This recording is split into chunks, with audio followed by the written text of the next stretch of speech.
Okay, let's do this. It's game 8 of the Women's World Chess Championship match. Ju Wenjun against Tan Zhongyi. And the score, well, Ju Wenjun is leading by 1 point, 1 game. So Tan Zhongyi needs to win a game to even the match. And with 3 games left, she has only 1 white, which will be in game 9. But this is game 8, so Ju Wenjun has the white pieces, and she opened with d4, like she has been doing in the game so far. We've been seeing some Catalans, but in this one, c6, the Semi Slav, the triangle. So no Catalan on the agenda here. So yeah, first 2 prizes of the game. Now Ju Wenjun plays bishop to g5. This is not the most common move. Okay, knight c3 is the main move when we have, you know, main theory of the Semi Slav. But she goes bishop to g5, sort of into mid-air. Okay, it's hitting the queen, but black has many options. You can put the knight on f6 when you will transpose to some normal lines. You can play bishop to e7, immediately challenging the bishop, or you can play like Tan Zhongyi did with f6. And this kind of signals, especially now after bishop f4, a g5. This has not been played in a lot of games, and this really signals that black is looking for a fight here. She wants to, well, and she has to win the game. The next decision, surprised me a little bit. Ju Wenjun took on b8, surrendering the bishop pair. But she does have a nice lead in development. Okay, the knight is out. She can play bishop d3, knight c3, queen c2, or queen e2, and castle either way. And this will happen, quite quickly. Meanwhile, black might have to worry about, if you move the knight, you might have to worry about this diagonal. And it's not completely clear where you put the king. Most likely you will castle kingside. But let's see what happens. Bishop to d6. So black does have the bishop pair, but she is slightly behind in development. Knight to c3. And the knight comes out to h6 now. Okay, this is, more flexible than on e7. On h6 you can come to f5 to support the actions in the center. You can come back to f7 in some cases. In some other cases to g4. Let's see, bishop to e2. Black castles, queen to c2. And bishop to d7. Okay, getting the bishop out. You might reroute this bishop later, maybe come over to the king side, either to g6 or even to h5. But here, Ju Wenjun decides to open the center. Okay, she hasn't gone castle, but black is a little bit, overextended. So she figures, okay, I'll open it up with e4 here. But I think I like black's position. I mean, we have the bishop pair, and even though this is a little bit overextended, I mean, there are no weaknesses to attack, and it's quite flexible, I think. Now, d takes e4 was played. To be honest, there are a lot of options. You can take here, you can play g4. But okay, this is quite logical. Just takes on e4, knight takes on e4, and now bishop to b4, Czechoslovakia. Check to the king, knight comes back to c3, and now g4.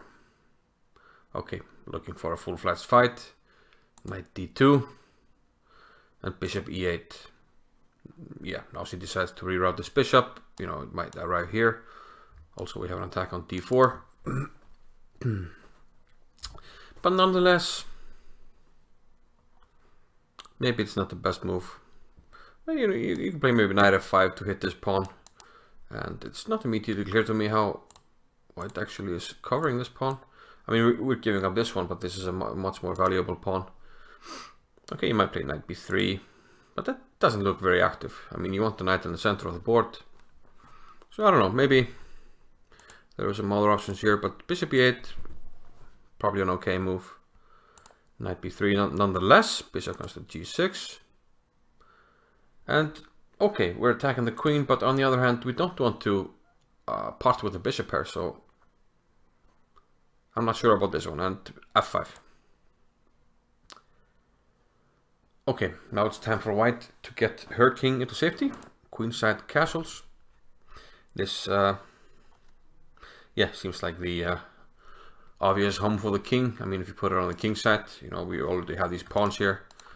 The queen can come in, you know, bishop can retreat to this diagonal. Looks very dangerous, so king looks a lot safer here than over on the king side. Queen g5 check. The king moves to b1. Rook f to e8. They seems to be preparing to play e5. Open up the position. Knight e2. No, she played c5 here.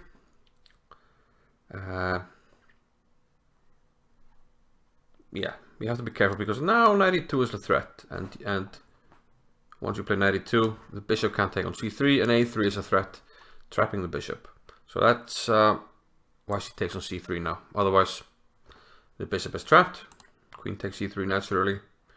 Rook b2 d8. The rook wasn't doing much on the b file. It's much more logical on the d file. I mean, you want to put pressure on this pawn. Maybe you can, you know, start doubling, then try to find ways to reroute this knight, perhaps to put some pressure on d4. But okay, rook h to e1. White has her own ideas. I mean, this is also a vulnerable pawn. You can add pressure to it with bishop c4 at some point. Knight f7, bishop c4 now. Queen to f6. And now f4 was played. You can't allow this to stand. If you don't take en passant, I mean, this is too strong because you're just locking down all the squares. Well, one for the knight, you're locking down the knight completely, and you just fix this pawn on e6, and now you can just attack it, put everything on the e file, and probably win the pawn on e6. So take on f3, and now, yeah, in light of what we just said, f4 is a threat now. So a logical move for black is actually to play f4 herself, to give a check to prevent f4. Also gives your knight a square perhaps in the future. Maybe you can jump here and here.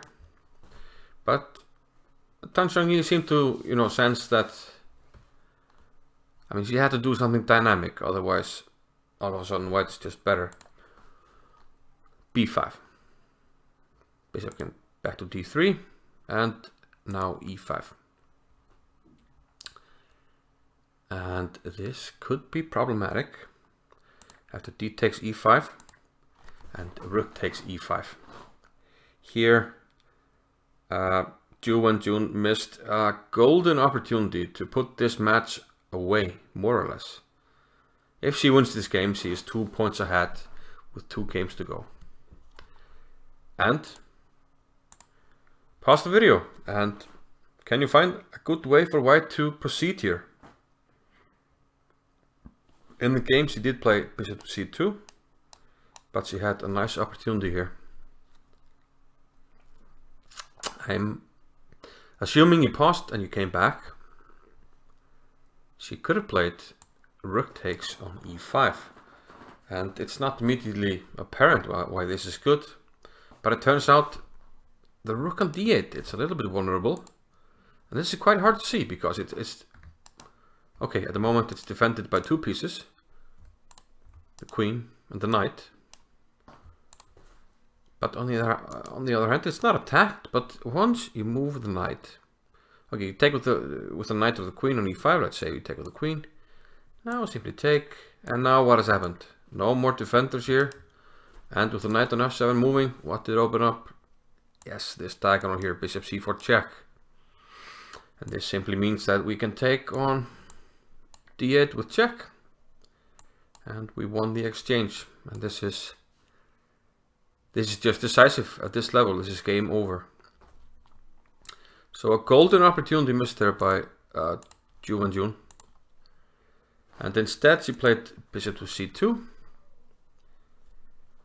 which seems to more or less just hold the balance now. f4. Rook takes d8 and queen takes d8. We had some trades here. Well, mass trades actually. Rook takes e1, queen takes e1. H takes on g6. Equal material now. And a menacing move by white. Queen e4 hitting 3 pawns. What do you do about it? Well, you defend them all. Queen f6, defending all the pawns. And this game didn't last much longer. Well, we can note that a check on d1 doesn't do anything. The knight can simply interpose. So after queen f6, knight to d4. Again with a threat to the pawn, knight to e5. And there's no real way for either side to make any progress here, and a draw was agreed. So heading into game 9, Ju Wenjun holds on to her 1-point lead, and we'll have to see if she can hold on to it. I'll see you in the next one. Bye bye.